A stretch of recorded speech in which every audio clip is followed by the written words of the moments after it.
Hello beautiful people, what is up and welcome back to another video. My name is Jamila. If this is your first time watching me, welcome. I love all things beauty, all things skincare, all things makeup, and I especially love finding beauty products on a bargain. So if that is something that you are interested in, would love if you would subscribe and join this beautiful journey with me.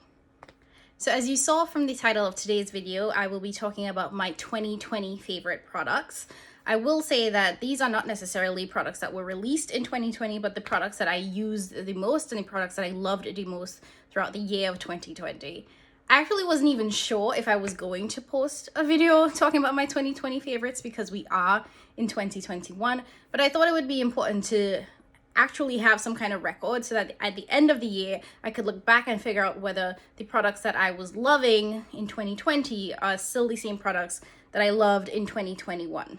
So what I'm gonna do is to go through the products that I loved in the order in which I would typically apply them on my face. I am actually wearing my favorites on my face right now. Each of the products that I have used are products that I loved or used the most frequently in 2020. And after putting them on today, I see why I still love them. So starting off with eyebrows, there were two products that I used the most frequently in 2020.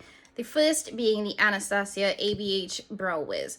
I would say that I pretty much discovered this brow pencil in 2020. Prior to me really getting into makeup, I would typically only use a brow gel to fill in my eyebrows.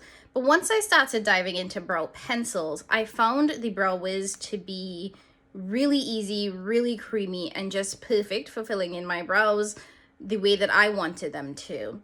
And I was able to pick this up during the Ulta Beauty 21 days sale. So I was able to get this for 50% off. And I know that they typically do 50% off on the Brow Wiz for their 21 days sale. So I'm hoping that once it comes back around in the spring, I can actually stock up on this product. The second brow product that I use really frequently in 2020, and this has been my holy grail pre-2020, is the NYX or the NYX Tinted Brow Mascara. Like I said, before I really got into eyebrow pencils, I only used a brow gel, and this is the brow gel that I used. This does such a good job at filling in my brows just really quickly when I'm not taking the time to carve it out or use concealer to clean it up. This is my go-to and has been my go-to for years, and I will definitely keep repurchasing this product. And this is in the shade Black. The next product I used pretty frequently in 2020 was the e.l.f. 16-Hour Camo Concealer. This is the concealer that I use to carve out my eyebrows on a daily basis, as well as eye primer before I go in with eyeshadow. I have not tried this concealer as an under eye concealer, but just from using it to carve out my brows or to prime my eyelids, I found that this is a pretty dry formula and it does dry quickly, so you have to work really quickly with it. But because it is on the drier side, this is why I actually enjoy using it as an eye primer, because it doesn't have too much of a tacky base, which would make it really difficult for me if I wanted to blend out my eyeshadow. And this is in the shade Deep Olive. I also have the shade Deep Chestnut, which is a little bit darker, so I don't actually use it very frequently, but might be best once we get into the summer months. Moving on to face primers, there were two primers that I really loved throughout all of 2020. The first is the Milk Hydrogrip primer. I will say that when I initially tried this primer, I did not like it. I didn't think it was anything special, and I couldn't understand what the hype was, but I realized that I kept using it, and I realized that I actually did like the primer. This works really well under both my more dewy, natural looking foundations as well as my matte foundations, and it does create a really nice base for foundation to stick to. So I definitely recommend this if you have both oily or dry skin, because I do think that it creates a really nice base for whatever foundation you put underneath it. The next primer that I tried out in 2020 was the Rimmel Stay Matte Makeup Primer. This I tried because I watched Andrea Renee's video and she really enjoyed this mattifying primer. It's a drugstore primer, and I found that this really does help my more dewy, more natural foundations last a little bit longer and helps control the oils so that they don't seep through as quickly.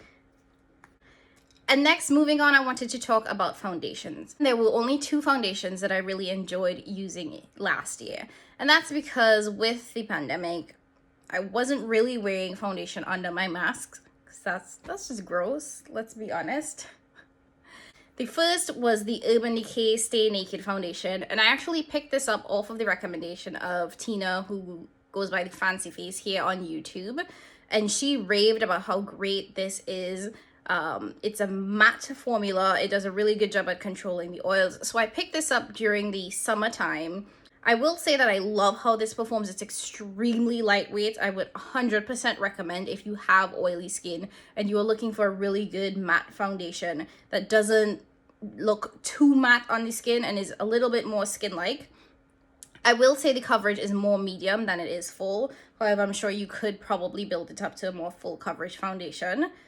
And yeah, I really like how this performs. I have it in the shade 70 WY, so 70 warm yellow.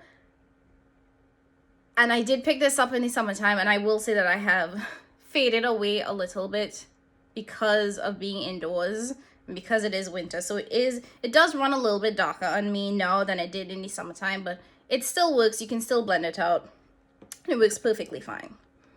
The other foundation I picked up was the Rare Beauty foundation, which did launch in 2020. This is Selena Gomez's brand. This is marketed as a sort of serum foundation, so it's definitely a runny formula, a runny texture. It comes with the doe foot applicator, which I didn't think that I would like because it's not the most hygienic, but I do find that this does help me control the amount of product that I put on my skin, so I'm not mad at it.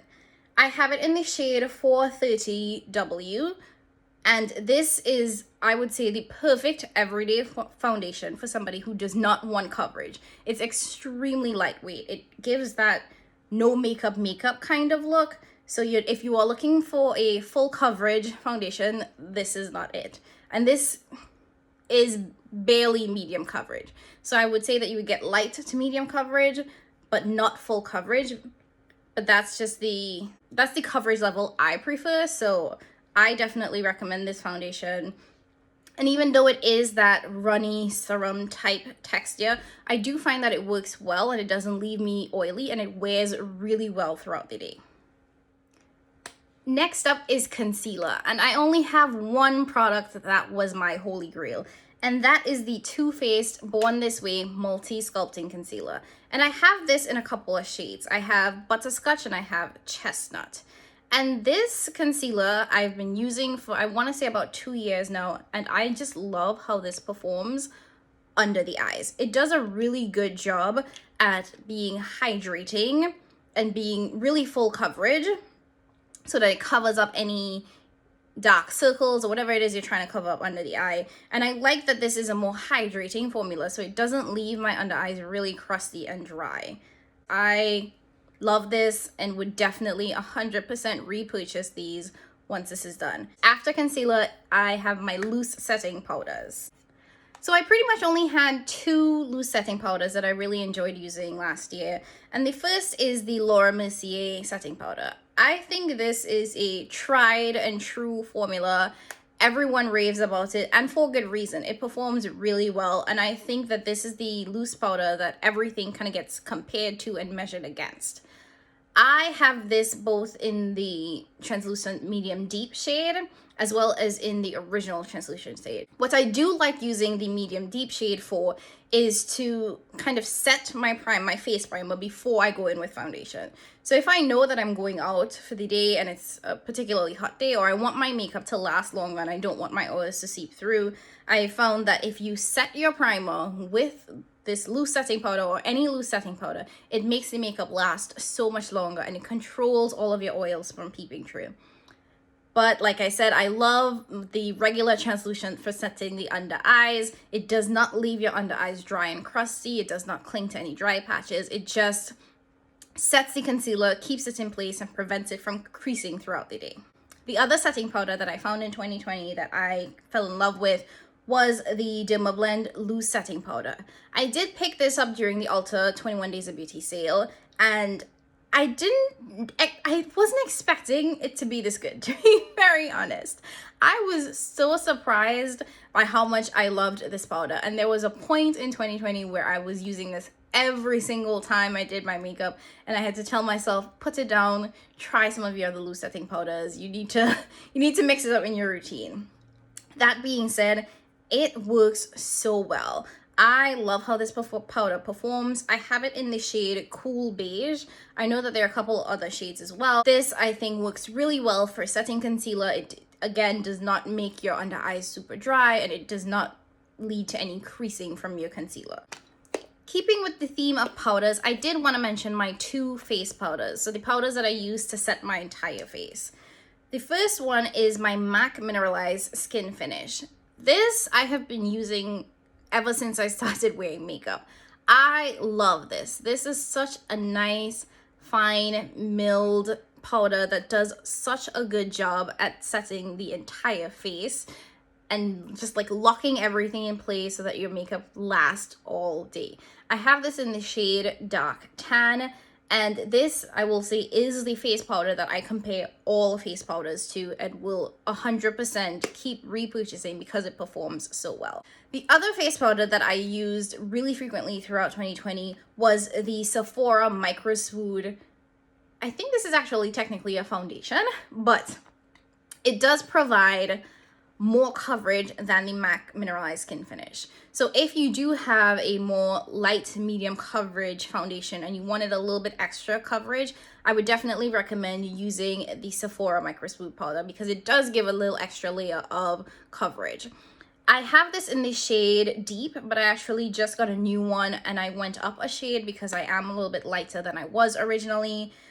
But similar to the MAC Mineralized Skin Finish, great job at setting the face and just kind of locking all of the makeup in place so that everything kind of just stays for the entire day or the entire time that you're wearing your makeup. And now, bronzer.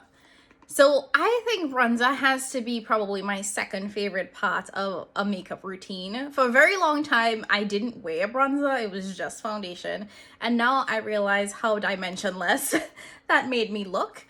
But now that I've discovered bronzer, because I don't contour, I just bronze my face. I am in love with it, and I have tried so many bronzers last year. I think there were so many releases of bronzers that there was so much options. But the two that I keep coming back to, and these aren't even releases that came out last year, the two that I keep coming back to is the Fenty Beauty Sun Stalker bronzer, as well as the Morphe Face and Body bronzer. So starting off with the Fenty Beauty bronzer, I have this in the shade Cocoa Naughty, which is the second to last deepest shade. And this, as you can see, I have a pretty sizable dent. So I have been using the heck out of this. I will say that this works really well for me now while it is wintertime and I am a little bit lighter. But once it gets to summertime, it doesn't show up as much as I would want it to. There is one shade deeper than this that is honestly too deep for me. So I would love to see Fenty Beauty come out with 1 to 2 shades between this and the deepest shade. However, I do love this formula. I think this works really well. It's so easy. It blends perfectly. It doesn't come off patchy. And the undertone is just gorgeous. It's not too orange. It's not too red. And it's not cool tone. So it does give that warm, I've been in Trinidad, back home, laying on the beach vibes. The other bronzer is my Morphe Glamour Bronze, and this is in the shade Phenom. I've had this for a while, and honestly, I love this bronzer. Similar to the Fenty one, you can see a pretty, decent divot in here because I have been using the heck out of this. This is deeper than my Fenty one, so it works really well when in the summertime when I am a darker shade. I am wearing it today, and I hadn't worn it in a while, and I put it on and I was like, whoa. It's a little pigmented because a little light right now, but it just looks so good on the skin. It's blended in, it gives that warmth, it gives that she's been on the beach all day look, which I absolutely love. And it's Morphe, so it's really affordable. So if you are looking for a drugstore bronzer, I would definitely recommend checking this out. And I know that this line, this Glamour Bronze line, they did extend. So they have a ton of other different shades. If you are lighter than me, if you are darker than me, I'm sure you can find your shade in the range because they did extend the colors that they had. Moving on to blush. Honestly, I never really considered myself a blush person, and to be quite frank, I don't think I even like blush that much still. But there were two blushes that I really enjoyed using last year. And the first is my MAC Mineralized blush in the shade Love Joy. This is such a beautiful blush. It is a shimmer blush, and it does appear really, really nicely on the skin. It's a very subtle blush, which I think is why I really enjoy using this, because it does not give you that like, woof, pigment. You're not gonna get that from this blush. But like I said, I'm not pretty much a blush girl, so I do like how subtle this is on the skin. Even the shimmer within the blush is very subtle, so it doesn't have a very dramatic look on the face. The other blush that I really enjoyed this year was the Bare Minerals Gen Nude Powder Blush in the shade Peachy Keen. I picked this up at TJ Maxx. So this is a little bit more vibrant, but it is such a gorgeous color on the face. And as you can see, like when I swatch it here, it is still pretty subtle. Next up is highlighters. I absolutely love highlighters, and I have a huge highlighter collection that I know I will never be able to fully go through. But there were two highlighters that I found myself reaching for so frequently last year. And that was first the MAC Mineralized Skin Finish Gold Deposit Highlighter. And this was definitely one that I reached for super frequently because it's just so effortless and it looks so beautiful on the skin regardless of what you're wearing. The other highlighter that I found myself reaching for pretty surprisingly was the Laura Geller Baked Gelato highlighter in the shade Ballerina. This, I say pretty surprisingly because it's honestly nothing special. I don't think that this is the best highlighter formula, but I did like how this looked on the skin. I did like this for a nice everyday kind of subtle little hint of shimmer, a little bit of a glow. So when I wasn't looking for like that bright blinding highlight, this was the highlighter that I reached for to give that subtle shimmer, that subtle glow. And it is a pink toned highlighter, which I do enjoy. And you can clearly see the difference in the sparkle from the Laura Geller highlighter and the Laura Geller highlighter versus the MAC highlighter. So the next category of products that I wanted to talk about today is lips. So we know that 2020 was not the year of lips because we're all wearing masks and no one wants to have their lipstick print off on their mask. So I did not wear lipstick pretty much all year. Generally, I'm not a huge fan of lipsticks anyway. I love a good gloss. I love a good tinted lip balm. So it wasn't a huge change for me. So this year, my lip products were exactly that, glosses and tinted lip balms. Starting off, the first product that I absolutely loved wearing in 2020 on my lips was the Fenty Beauty Gloss Bomb. This is just perfection. This has to be my favorite lip gloss formula. I have been through at least 2 full sizes of this and a couple of minis, and I just love this formula. I have so many that I just throw in my purse. It's easy to like just swap on your lips. You don't need a liner, and it just feels really good and it just wears really well. The other lip product is actually a lipstick, and this is from MAC, and it's their Luster formula, which, yes, it's a lipstick, but I felt that it performs more like a sheer lip balm. So it doesn't have a ton of pigment, it doesn't have a ton of payoff, and it does have that more creamy lip gloss type feel than a lipstick. And I loved this shade and I loved this formula because I found it to be really hydrating, and I picked this up at TJ Maxx for $7.99 and just fell in love, and would definitely want to try more colors in this formula because this is the type of lipstick that I like on my lip. Next, and this is another find from TJ Maxx, is the NARS lip gloss. So I picked this up in the shade No Regrets and you can probably tell from these swatches here the types of shades that I go for. So similar to that MAC lipstick. And I love this shade. I love this as a just, you know, swipe on your lips and go. It gives really nice pigment and without being overpowering. The only thing I will say that I didn't like about this NARS lip gloss is the applicator. It is a much smaller applicator than I prefer, and this is honestly comparing it to the Fenty Beauty applicator, which is much larger, as you can see. So I don't like the applicator, but the actual product itself, the way it performs, the consistency of the lip gloss, I do really enjoy. And lastly is the Milk Kush Lip Balm, another find from TJ Maxx. They had a lot of lip products, and now I'm thinking about it, it's probably because those products aren't selling or weren't selling in 2020 because no one was wearing lip products. But this was such a good find. I picked this up, I want to say, for maybe $5 at TJ Maxx, and it is a really great lip balm. I have this in 2 other shades. It has a really nice minty scent, and it does have a very, very light wash of color. Okay, and before we go into the final products, which are the eyeshadows, I wanted to save the best for last. I did want to highlight just one makeup tool / applicator that I really enjoyed in 2020 and would 100% recommend to everyone. And that is the AOA Paw Sponge. I love this sponge. I have a couple of beauty blenders that I use, and honestly, I don't think it's anything special. And those sponges cost $20. And this Paw Wonder Blender, a single sponge, is $1.55. And this is from Shop Mercier. And if you've seen, you know, my videos on Instagram, or if you heard me talk about Shop Mercier, most of their products are $1, except for their charity lines. And the Paw Blender is a charity line. So it costs $1.55 because the 55 cents goes towards animal cruelty charities.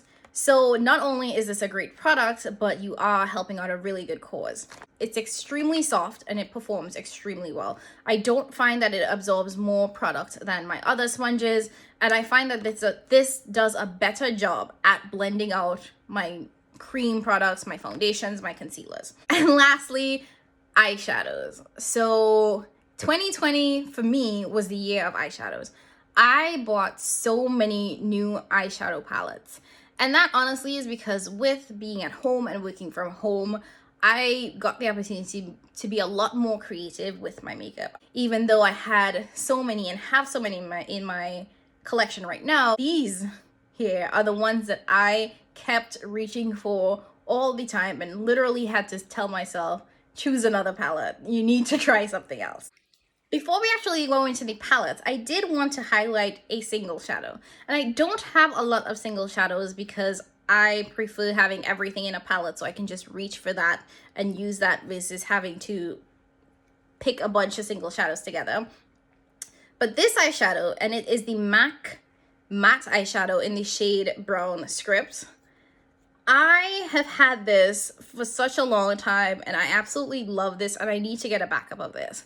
This eyeshadow is like my perfect transition shade, and it is also the only eyeshadow I use when I want to do a one shadow look for the day, a one shadow matte look. So when I know I have no time and I still want to put a little something on my eyes, this is what I put on my eyes. And when I know that I'm using an all shimmer palette and I need a transition color for the crease, this is what I'm putting in the crease. However, going into eyeshadow palettes, I narrowed it down to 4. So the first one is my Pat McGrath Iconic Illumination Quad. Now, I didn't know anything about Pat McGrath before 2020, but lordy, 2020 was the year that I was introduced to Mama Pat and I fell in love. This was actually my first Pat McGrath eyeshadow purchase. I got this at Sephora when it was on sale for 50% off. So it was a crazy amazing deal because if you know Pat McGrath, her shadows are not cheap. And these quads, even though they're 4 shadows, run for $65 a piece. This is her special Blitz Astral formula, so I can understand that. But it's still a lot to ask somebody to pay $65 for 4 eyeshadows. So to get it at 50% off, I thought that was a steal. And this was my introduction to Mama Pat. And you can just look at the shades and realize why this is in my favorites list. This is the perfect neutral combination. I love every single shade in this quad. I've used every single shade in this quad. This quad performs perfectly, and yes, it is her Blitz Astral formula, which means that this is all shimmer, all metallic, all glittery. However, you can use this dark brown shade here as a matte. You can blend this out into the crease and it just looks absolutely gorgeous. And here are the shades swatched here. Like I said, this brown works perfectly. You can blend it out in the crease. This gold is the absolute like perfect color. I love this red in the waterline, and this topper shade, perfection. The next eyeshadow palette that I loved in 2020 was the Urban Decay Born to Run palette. And this is a palette that I was able to pick up on sale.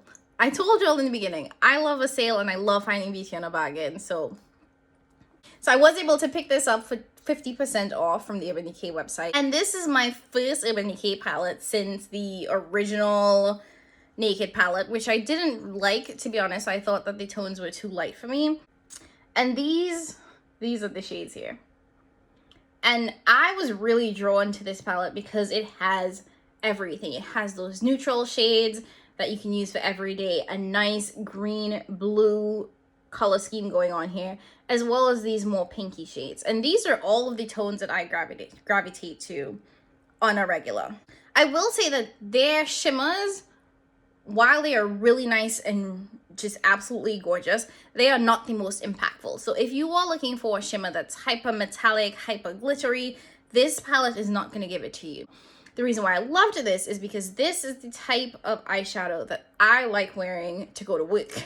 This is the type of eyeshadow that I like, that has a really subtle, just nice glow, that just nice effortless look that I like for an everyday. The next palette that I want to mention is the Alter Ego Artemis palette.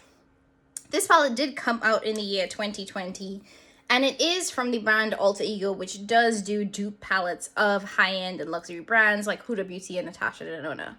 So this palette is a dupe for the Natasha Denona Metropolis palette. I absolutely love the color story of that palette, but I do not love that that palette is $129, and I will not pay $129 for that palette. So when Alter Ego did come out with this dupe, which is the exact same color story, I had to try it out. I did look at a couple of reviews for the brand, and I know a lot of people enjoy the Alter Ego formula. So I decided to try this out, and I will say that I love this. I had no expectations going in, but this performs so well. The shimmers in this palette just blew me away. It does have that cream to powder matte formula that Natasha Denona has in hers, and I'm still unsure about how I feel about that. I have created some absolutely gorgeous looks that I love from this palette. Like, this is just one swipe, and it has so much pigment, so much impact. If you are interested in the Natasha Denona Metropolis palette, but you, like me, refuse to pay full price for that, I would definitely recommend checking out the Artemis palette, because I do think that it performs extremely well, and you do get a significant amount of product as well as really great quality for the price. Okay, so we are down to the very last product and the very last eyeshadow palette that I wanted to mention to you guys, and that is my Pat McGrath Mothership Midnight Sun. I absolutely love this palette. Everything from the packaging to the actual palette is just complete luxury, but that's not why I love it. I love it because of the actual eyeshadow. I was a little hesitant to pick up this palette because I had seen some not so great reviews about it online, but don't listen to that. I love this eyeshadow. I love this palette. If you look at it really closely, you'll see that this is a really nice neutral everyday eyeshadow palette if you come up these 4 special shades. And then when you add the special shades, it just takes it over the top. I know a lot of people think that these shades weren't special enough, but I loved these shades and I loved how they perform. This is the palette that I'm wearing on my eyes right now. I used the purple shade, this orange copper shade, as well as this as a transition shade and this in my waterline. And I love how this look came out. Definitely, I think, honestly, my favorite mothership of all. So that's it for me, guys. Those are all of the products that I absolutely loved in 2020. Make sure you like and subscribe and leave in the comments down below what products you absolutely loved using in the year 2020. And I will catch you guys in my next one.